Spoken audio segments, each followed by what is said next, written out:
Greetings and congratulations from Touch History. I, Parvez Kamal, am trying to present the history of America based on true events, feeling the urge to inform the next generation. In today's world, the United States finds itself navigating a turbulent geopolitical era, not purely by marching armies across borders, but by weaving influence through corridors of power, money, and strategy.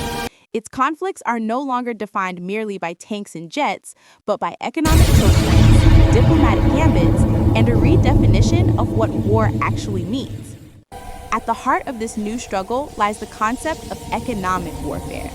The U.S. is using tools that were once peripheral, export controls, technology restrictions, and sanctions to exert pressure on rivals.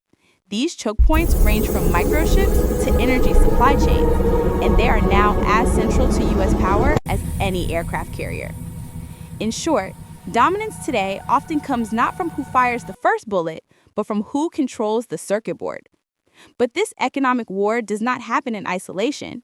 On the global chessboard, America is still deeply entangled in hot conflicts. Take Ukraine. After years of brutal fighting, the U.S. is not just supplying weapons.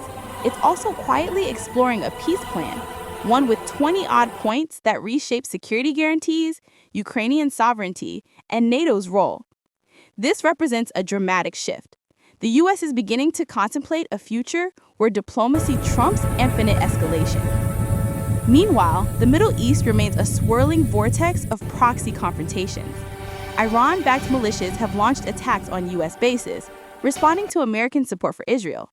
The U.S., in turn, has retaliated, but the war is indirect, diffuse, and dangerous, with no clean lines between battlefield and boardroom. Closer to home, another shadow war is unfolding, one that risks upsetting the traditional rules of engagement. In 2025, the U.S. launched military strikes against alleged drug cartels in the Caribbean, labeling them unlawful combatants. This campaign to curb narcotics has evolved into a mission that hints at deeper ambitions, possibly even regime change in places like Venezuela. The military buildup, including the deployment of carrier groups, signals that this isn't just a drug war. It's a test of America's willingness to project force in its own backyard. These conflicts feed into a broader narrative that the United States is trying to reassert its leadership in a more fractured global order. The 2024 U.S. presidential election only amplified the stakes. A recent report from the Center for Strategic and International Studies, CSIS, warns that the election's outcome will reshape how America deals with Russia, China, Latin America, and beyond. In a world of strategic competition, Washington is rethinking alliances and reimagining the reach of its power. But this strategy comes with risks. Critics argue that the politicization of national security institutions is weakening the very foundation of American strength. Instead of relying on independent expertise, some in power are replacing it with loyalists, eroding trust in institutions like the intelligence community. At the same time, a new kind of alliance seems to be forming among America's rivals. Russia, China, Iran, and North Korea are increasingly portrayed by U.S. officials as an axis, not one forged from ideology, but from convenience and shared interest.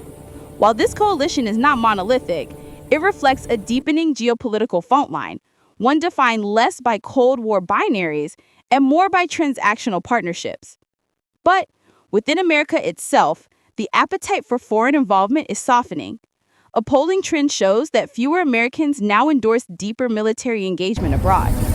This reluctance, shared across parties, suggests that many citizens are questioning the cost, both financial and moral, of maintaining global hegemony. Indeed, U.S. leadership is being tested on multiple fronts.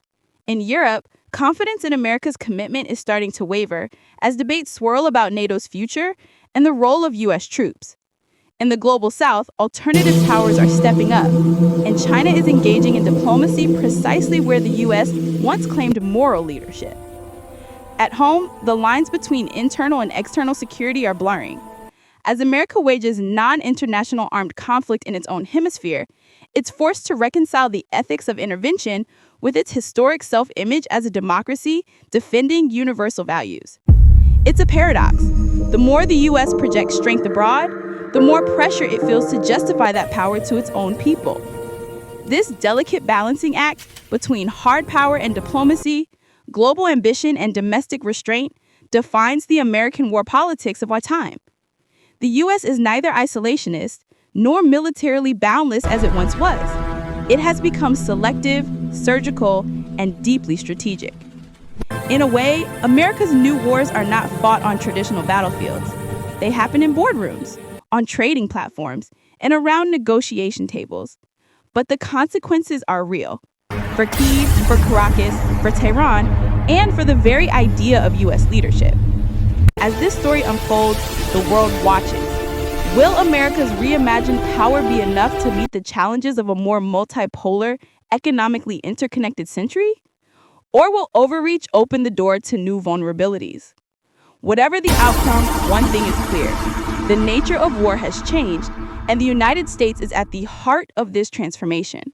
Subscribe if you love this kind of historical storytelling. It's not just facts, it's feelings. Drop your current city and time in the comments. I love knowing history with True. Thank you.